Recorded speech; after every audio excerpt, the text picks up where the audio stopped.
Halo semuanya, bagaimana kabarnya hari ini? Semoga sehat selalu ya. Nah, bertemu lagi dengan saya di channel Gunawan Stories dan hari ini saya mau membahas kisi-kisi pretest PPG Sejarah 2022 dan contoh soalnya. Nah, untuk video kali ini adalah video pembahasan terkait kisi-kisi materi profesionalisme yang terakhir gitu ya. Jadi untuk video-video yang belum nonton video-video sebelumnya silahkan ditonton part 1 sampai hari ini di video ini di part 10 gitu. Oke, sebelumnya yang belum subscribe silahkan subscribe dulu. Jangan lupa like, komen, maupun share ya. Oke, untuk materi kali ini kita akan membahas tentang pelaksanaan politik luar negeri Indonesia dan peran Indonesia dalam menciptakan perdamaian dunia. Nah, sesuai kisi-kisi di sini adalah indikator nomor 56 sampai 60 atau dapat dikatakan sebagai soal nomor 76 sampai nomor 80 gitu ya. Oke, langsung saja kita bahas soal yang pertama, indikator nomor 56 untuk soal nomor 76. Yaitu mengabstraksi politik luar negeri bebas aktif. Lah ini kata-katanya mengabstraksi politik luar negeri bebas aktif gitu ya. Cuma kayak gini aja, padahal politik luar entah nanti yang keluar tentang apa, yang penting berkaitan dengan politik luar negeri Indonesia bebas aktif gitu. Di sini saya punya satu soal contoh. Ya, kita perhatikan aja ya contohnya ya. Contohnya adalah pembukaan UUD 1945 alinea keempat memuat tujuan politik luar negeri Indonesia. Tindakan yang perlu dilakukan pemerintah Indonesia berdasarkan alinea tersebut ditunjukkan oleh pilihan. Nah, pilihannya ada A, B, C, D, E ini cukup panjang juga. Yang A, mempertahankan kemerdekaan bangsa, menjaga keselamatan negara. B, menjaga keselamatan negara, berjuang bagi terciptanya perdamaian dunia. C, memperjuangkan terbebasnya dunia dari kolonialisme, terlibat aktif dalam penyelesaian konflik dunia. D, berjuang bagi terciptanya perdamaian dunia, meningkatkan persaudaraan dengan negara-negara dunia. Ataukah E, mempertahankan kemerdekaan bangsa, terlibat aktif dalam penyelesaian konflik dunia. Nah, perlu digarisbawahi bahwa di sini ditanyakan adalah tujuan politik luar negeri Indonesia sesuai alinea keempat pembukaan UUD 1945. Nah, teman-teman tahu nggak sih bahwa ternyata politik luar negeri Indonesia ini ada loh di alinea keempat pembukaan UUD 1945 yang menyatakan tentang tujuan politik luar negeri Indonesia. Dan di sini ada kata-katanya seperti ini, yaitu melindungi segenap bangsa Indonesia dan seluruh tumpah darah Indonesia, dan untuk memajukan kesejahteraan umum, mencerdaskan kehidupan bangsa, dan ikut melaksanakan ketertiban dunia yang berdasarkan perdamaian abadi dan keadilan sosial. Berarti kata kunci di sini adalah melaksanakan ketertiban dunia berdasarkan perdamaian abadi dan keadilan sosial gitu teman-teman. Damai dan adil itu ya. Nah, dari option pilihan ganda A, B, C, D, E ini yang menyatakan tentang tujuan politik luar negeri Indonesia. Nah, kira-kira yang mana jawabannya? Jadi jawaban yang tepat untuk soal ini adalah yang C ya. Karena kata kunci pada soalnya adalah politik luar negeri Indonesia. Jadi yang berkaitan dengan luar negeri gitu. Dan disesuaikan dengan perdamaian abadi serta keadilan sosial. Jadi politik luar negeri Indonesia berdasarkan ini perdamaian abadi dan keadilan sosial gitu. Jadi jawabannya adalah yang C untuk soal kali ini. Nah, jika teman-teman ada soal atau ada kesulitan, boleh nih di-share di kolom komentar. Oke, langsung aja untuk soal selanjutnya. Indikator nomor 58. Indikator nomor 57 ya. Oke, merekonstruksi peran Indonesia dalam ASEAN. Berarti nanti Indonesia dalam ASEAN. Nah, kita langsung ke contoh soalnya aja. Indonesia mempunyai peran sentral dalam pelaksanaan Jakarta International Meeting atau JIM. Dampak pelaksanaan JIM tersebut adalah apakah A, negara-negara ASEAN meningkatkan cara pandangnya terhadap Indonesia? B, Indonesia dipilih sebagai ketua Ketua ASEAN selama 3 periode berturut-turut. C. ASEAN memilih Indonesia sebagai markas utama Sekretaris Jenderal ASEAN. D. ASEAN selalu memilih Indonesia menjadi mediator untuk menyelesaikan konflik. Ataukah E. Indonesia mendapat penghargaan sebagai penjaga perdamaian terbaik oleh PBB. Nah, kira-kira jawaban yang tepat yang mana ya teman-teman? Nah, teman-teman bisa mempost terlebih dahulu videonya, teman-teman baca lagi dan teman-teman coba jawab ya. Kira-kira jawaban yang tepat yang mana ya? Nah, kalau udah, mari kita bahas bersama-sama. Nah, peran Indonesia dalam ASEAN. Oke, sebelumnya, ASEAN sendiri merupakan organisasi yang mulanya awalnya ini dibentuk oleh 5 negara, termasuk Indonesia, Malaysia, Singapura, Thailand, dan juga Filipina. Jadi, Indonesia merupakan salah satu pelopor berdirinya ASEAN ya teman-teman ya. Nah, ASEAN ini didirikan pada 8 Agustus 1967 di Bangkok, Thailand. Nah, kemudian di sini nanti Indonesia ini dan ASEAN mengadakan Jakarta International Meeting sebanyak 2 kali, yaitu pertama pada tanggal 25 sampai 28 Juli 1988 dan yang kedua pada tanggal 6 sampai 18 Februari 1989. Jadi Jakarta International Meeting ini sebanyak 2 kali ya teman-teman ya. Nah, dalam Jakarta International Meeting ini merupakan langkah nyata Indonesia dalam menyelesaikan konflik Kamboja dan Vietnam. Nah, ternyata pelaksanaan Jakarta International Meeting ini membawa dampak bagi Indonesia loh. Nah, keberhasilan pelaksanaan JIM 1 dan JIM 2 semakin meningkatkan cara pandang negara-negara ASEAN terhadap bangsa Indonesia. Jadi, jawaban yang tepat untuk soal ini adalah yang A. Negara-negara ASEAN meningkatkan cara pandangnya terhadap Indonesia. Bagaimana teman-teman? Cukup mudah bukan soal kali ini? Teman-teman, walaupun mudah, soalnya teman-teman juga harus belajar lagi ya. Karena kalaupun mudah kita nggak tahu ya sama aja. Semangat ya teman-teman ya.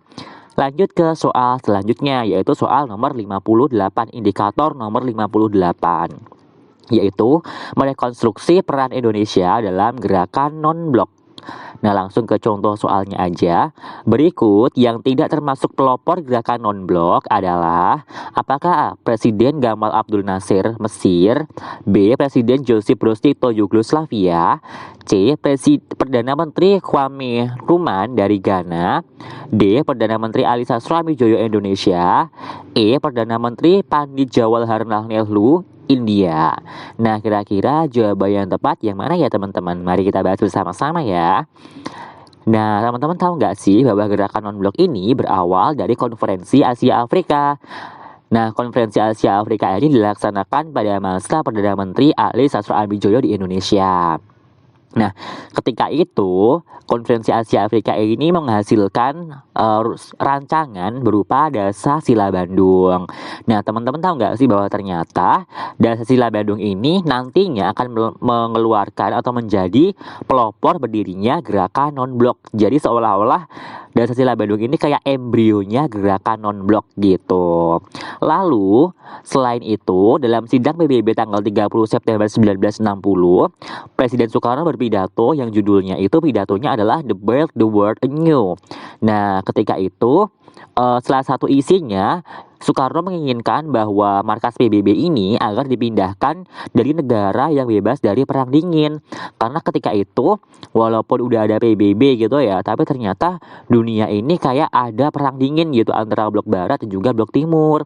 Blok barat nanti aliansinya teman-temannya Amerika Serikat dan sebagainya, negara-negara yang berideologi liberal kapitalis, sedangkan blok timur nanti milik Rusia atau Uni Soviet yang ideologinya komunis gitu.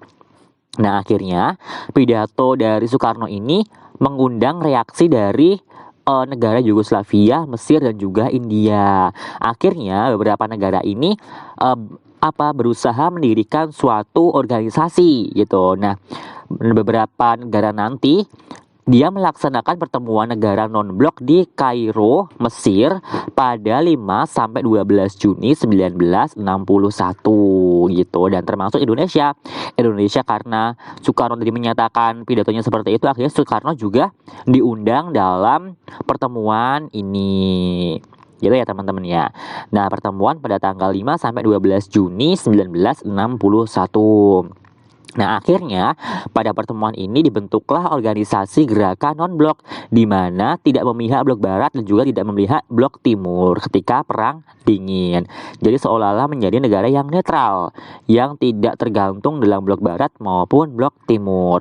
Adapun pelopor berdirinya non-blok ini ada Presiden Soekarno dari Indonesia, Joseph Broz Tito dari Yugoslavia, Gamal Abdul Nasir dari Mesir, Kwame Nkrumah dari Ghana, dan Jawaharlal Nehru dari India. Begitu. Berarti berdasarkan soal ini, yang tidak termasuk pelopor gerakan non-blok adalah yang D, yaitu Perdana Menteri Ali Sastro-Atmojo dari Indonesia. Gitu ya. Nah, karena perwakilan Indonesia dalam gerakan non-blok adalah Soekarno, sedangkan Perdana Menteri Ali Sastro-Atmojo ini dia yang melaksanakan konferensi Asia Afrika di Indonesia. Begitu. Paham ya teman-teman untuk soal nomor 58 ini?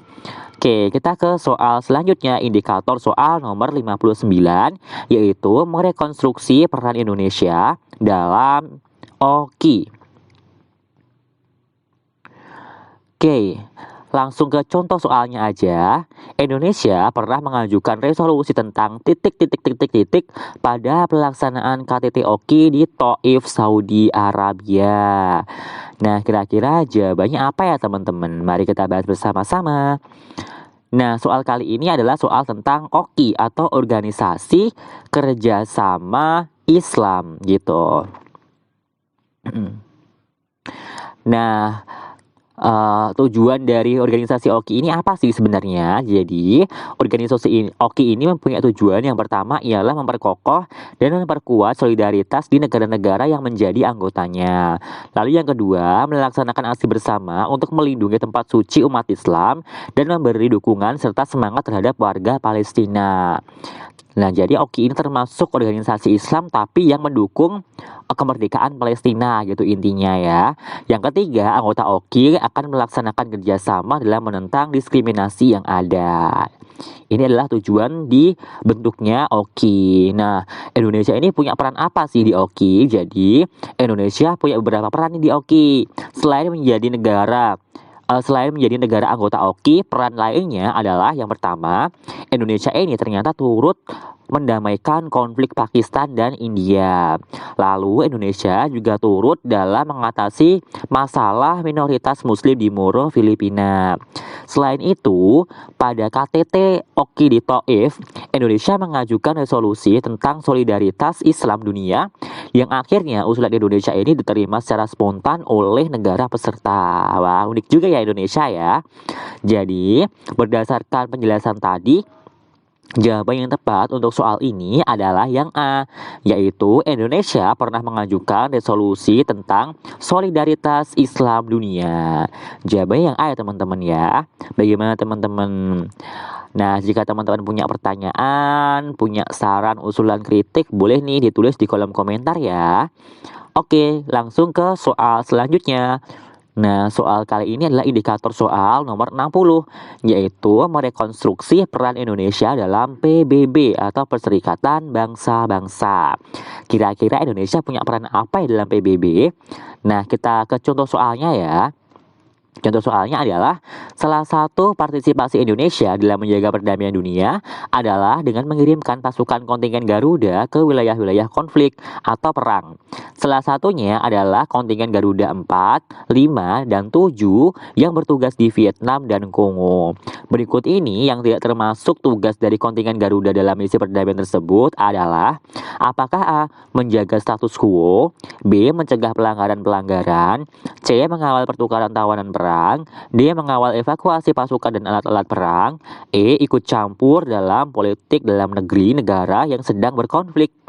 Nah, kira-kira yang bukan gitu ya. Jadi di sini yang tidak termasuk gitu. Tugas kontingen Garuda itu apa ya? Sebenarnya kalau kita lihat option pilihan gandanya ini udah tahu ya teman-teman ya, jawabannya yang mana pasti udah tahu nih teman-teman. Tapi kita bahas aja. Nah, pembahasan kali ini adalah tentang peran Indonesia dalam PBB gitu. Nah, salah satu peran Indonesia dalam PBB ialah Indonesia ini rajin mengirimkan misi Garuda ke daerah konflik. Nah, kenapa Indonesia bisa mengirimkan misi Garuda ke daerah konflik dan kenapa ini ada kaitannya dengan PBB? Nah, kita bahas ya. Jadi, ketika itu pada November 1956, Sekretaris Jenderal PBB membentuk sebuah komando PBB, yaitu United Nations Emergency Force atau UNEF.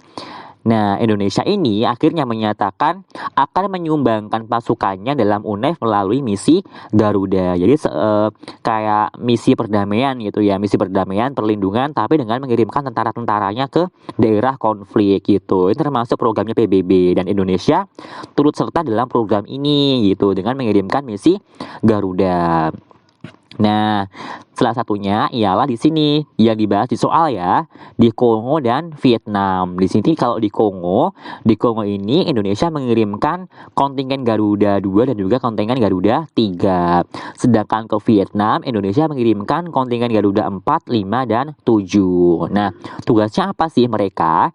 Jadi, tugas dari kontingen Garuda ini ialah yang pertama, mencegah pelanggaran-pelanggaran, lalu menjaga status quo, kemudian mengawasi evakuasi pasukan dan alat-alat perang, dan yang terakhir ialah mengawasi pertukaran tawanan perang. Ini adalah tugas dari kontingen Garuda Indonesia yang dikirimkan ke daerah konflik.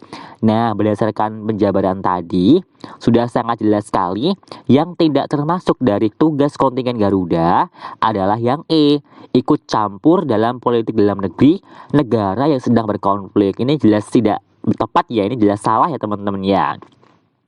Oke, mungkin cukup sekian dulu ya teman-teman. Berarti kalau kita udah selesai sampai di sini, nah untuk kisi-kisi berupa profesionalisme berarti udah selesai. Selanjutnya di video-video selanjutnya nanti kita akan membahas, kalau ada kesempatan ya, semoga ada kesempatan, nanti kita akan membahas tentang pedagogik sama kepribadian sosial. Nah, semangat ya teman-teman yang mau PPG, mudah-mudahan dimudahkan dan bisa keterima di PPG gitu. Oke, terima kasih yang udah nonton sampai akhir. Jangan lupa yang belum subscribe dulu, like maupun komen dan juga share ya. Terima kasih. Wassalamualaikum warahmatullahi wabarakatuh. Bye-bye.